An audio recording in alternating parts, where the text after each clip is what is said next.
మీరు సంపాదించే ప్రతి రూపాయి మీ తలరాతని మార్చాలి కానీ మీ అహంకారాన్ని కాదు. కానీ ఈ రోజు మనం చేస్తున్నదేంటి?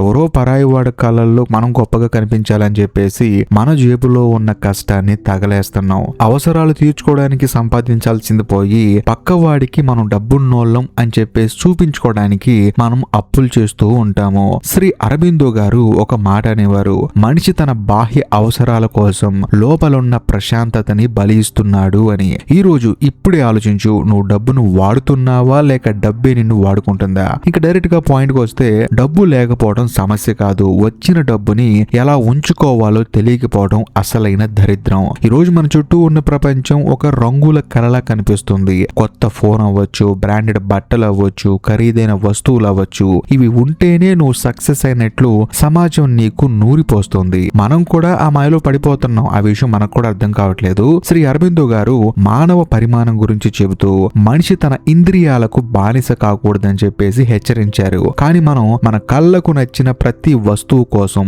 మన భవిష్యత్తుని తాకట్టు పెడుతున్నాం. దీన్నే షో ఆఫ్ కల్చర్ అంటారు. మీ దగ్గర 10 రూపాయలు ఉంటే 100 రూపాయల మనిషిగా కనిపించాలని మీరు పడే తాపత్రయం ఉందో చూడండి, అది మిమ్మల్ని చాలా నాశనం చేస్తుంది. మనలో చాలా మందికి ఒక అలవాటు ఉంటుంది, జీతం రాగానే అది మన అకౌంట్ లో పడక ముందే దేనికి ఖర్చు పెట్టాలి, ఏ ఇన్స్టాల్మెంట్ కట్టాలి అనే లిస్ట్ రెడీగా ఉంటుంది. అంటే మీరు కష్టపడి సంపాదించిన డబ్బు మీద మీకు అధికారం లేదు, అది మిమ్మల్ని నడిపిస్తుంది. సో నువ్వు కూడా ఒక యంత్రంలా మారావు. పొద్దున్న లేవడం, పనికి వెళ్ళడం, సంపాదించడం, ఆ డబ్బుని ఇతరులకు కట్టేయడం. ఇందులో మీకంటూ మిగిలేదేంటి? కేవలం అలసట, మానసిక ఒత్తిడి మాత్రమే. మనం ఆస్తులను కూడబెట్టుకోవడం మానేసి అప్పులని అలంకరించుకుంటున్నాం. అంటే పాయింట్ ఏంటంటే, డబ్బు సంపాదించాలి, అందులోనూ మనం ఆస్తులను కూడబెట్టుకోవడంలో తప్పు లేదు. కానీ వస్తువులే మన ఆస్తులు అనుకొని, అందులోనూ వస్త్రాలే మన ఆస్తులు అనుకుంటే చాలా పెద్ద పొరపాటే. మీరు చూడండి, జీవితంలో చాలా మంది సక్సెస్ అయిన వాళ్ళు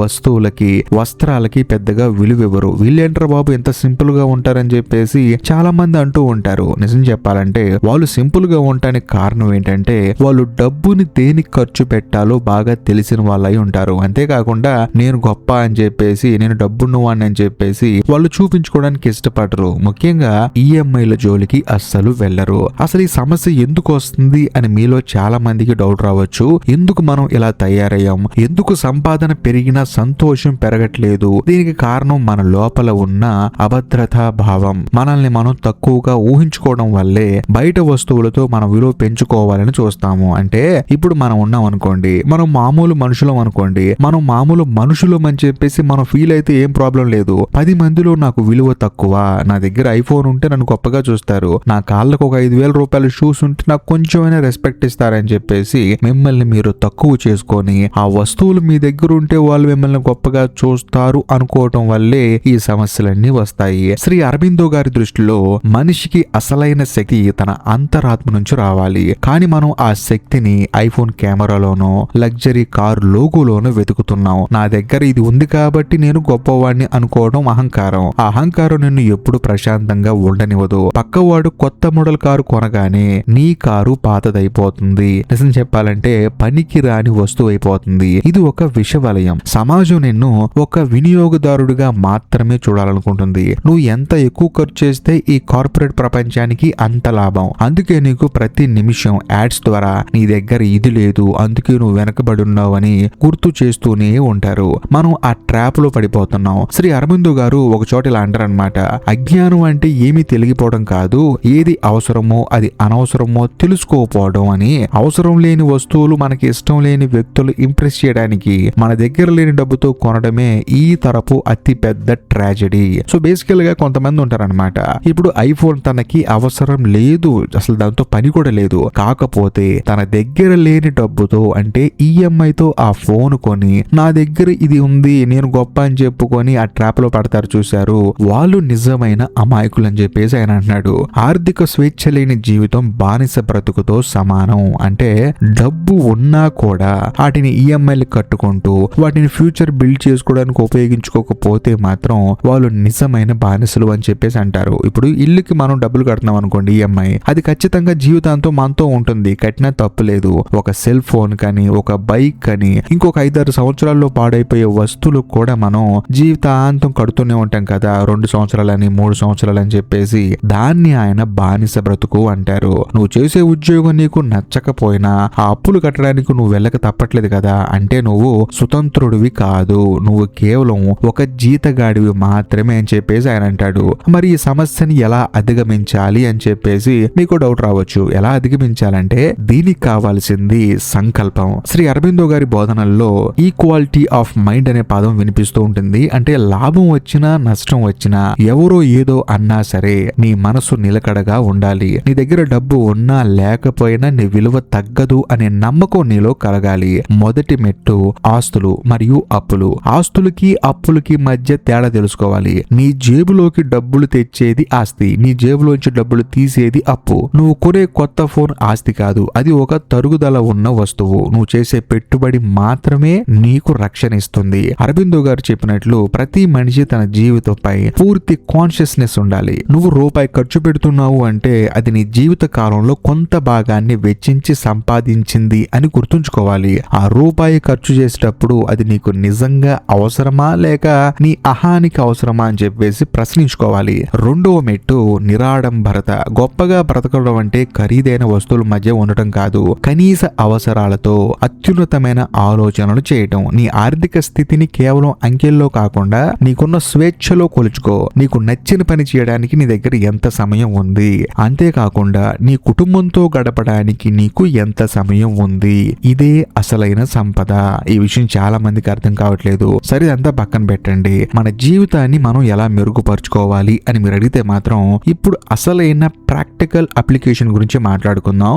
జీవితం కేవలం ఫిలాసఫీతో మారదు, ఆచరణతో మారుతుంది. శ్రీ అరబిందో గారు యోగా అంటే కేవలం కళ్ళు మూసుకోవడం కాదు, ప్రతి పనిని దైవ కార్యంలా పరిపూర్ణంగా చేయడం. నీ ఆర్థిక క్రమశిక్షణ కూడా ఒక రకమైన సాధన కావాలి. ముందుగా ఒక సూత్రం పెట్టుకోండి, 20% రూల్. నీకు ఎంత ఆదాయం వచ్చినా అందులో 20% నీ కంటికి కనిపించకుండా అది నీ భవిష్యత్తు కోసం, నీ ఆస్తుల కోసం పక్కన పెట్టాలి. మిగిలిన 80% తోనే నీ ప్రపంచాన్ని నిర్మించుకోవాలి. అది నిన్ను అప్పుల వైపు వెళ్లకుండా కాపాడుతుంది. గుర్తుంచుకోండి, సంపద అనేది ప్రదర్శించడానికి కాదు, అది మిమ్మల్ని రక్షించడానికి. నీ దగ్గర ₹1 ఉండి నువ్వు సాధారణ కారులో వెళ్తే ఎవరికి నష్టం లేదు. కానీ మీ దగ్గర కేవలం కొంత డబ్బులు మాత్రమే ఉండి అప్పు చేసి ₹1 కారులో వెళ్తే ఆ భారంతో నువ్వు అనుభవించే నరకం ఇంకా వర్ణనాతీరం. శ్రీ అరబిందో గారి మాటల్లో చెప్పాలంటే మనలోని దివ్యత్వం మేల్కొనాలి అంటే మనకి మనపై నియంత్రణ ఉండాలి, మన కోరికల మీద మనకి పట్టు ఉండాలి. ఈ రోజు నుంచి ఒక నిర్ణయం తీసుకోండి,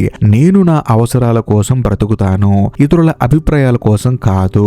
అనవసరపు ఖర్చులను తగ్గించి మీ స్కిల్స్ పెంచుకోవడానికి పెట్టుబడి పెట్టండి. అది మాత్రమే మీకు జీవితాంతం తోడుంటుంది. ఈ ఆర్థిక స్వేచ్ఛ అనేది మీ చేతుల్లోనే ఉంటుంది. మీరు సంపాదించే ప్రతి పైసా మీకు బలం కావాలి, కానీ మీ మెడకి ఉరితాడు కాకూడదు. ఈ క్షణమే మీ ఖర్చుల డైరీ తెరిచి చూడండి. అందులో ఏమి మీకు ప్రాణం పోస్తున్నాయి, ఏమి మీ ప్రాణం తీస్తున్నాయి అనేది మీకు అర్థం కావాలి.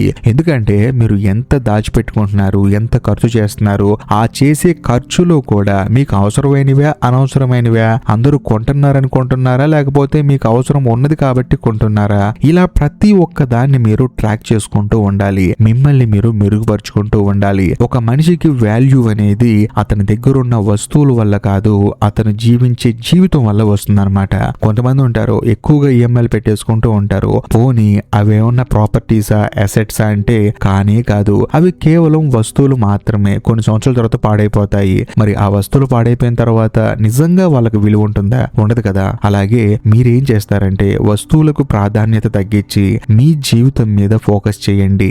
మీకు నిజంగా అవసరం ఉంటే ఖర్చు పెట్టండి, తప్పులేదు. మీరు వేరే వాళ్ళని చూసి వాళ్ళ దగ్గర ఉంది కదా మన దగ్గర కూడా ఉంటే బాగుంటుంది కదా అని చెప్పేసి ఖర్చు పెడితే మాత్రం మిమ్మల్ని మీరు మోసం చేసుకుంటున్నట్లే. కాబట్టి మిమ్మల్ని మీరు మోసం చేసుకోవడం ఆపేయండి. ఈ రోజు మీ దగ్గర ఉన్న వస్తువులను తీసేస్తే సమాజం ముందు నిలబడటానికి మీ దగ్గర మిగిలేది మీ అసలైన గుర్తింపు ఏంటి? కింద కామెంట్ చేయండి. ఈ ప్రయాణంలో మీ మార్పు ఈ క్షణం నుంచే మొదలవ్వాలని చెప్పేసి కోరుకుంటున్నాను. అందులోని ఈ వీడియో కనుక మీకు నచ్చినట్లయితే ఖచ్చితంగా లైక్ చేయండి, మీ ఫ్రెండ్స్ అండ్ ఫ్యామిలీ మెంబర్స్ కి షేర్ చేయండి. మరి ముఖ్యంగా ఈ వీడియో ఎండ్ కార్డ్ సెక్షన్ లో మీకోసం ఇంకొక 2 అద్భుతమైన వీడియోలు పిన్ చేసి పెట్టాను, వాటిని కూడా చూడండి. ఇంకా లాస్ట్ అండ్ ఫైనల్ గా నేను మీకు చెప్పొచ్చేది ఏంటంటే ఇప్పటికీ మీరు మన ఛానల్ ని సబ్స్క్రైబ్ చేసుకోకపోతే దయచేసి సబ్స్క్రైబ్ చేసి బెల్ ఐకాన్ ప్రెస్ చేయండి. ఎందుకంటే మన ఛానల్లో వచ్చే ఇలాంటి అద్భుతమైన వీడియోలు మీరు అస్సలు మిస్ అవ్వకూడదు. కాబట్టి బాయ్.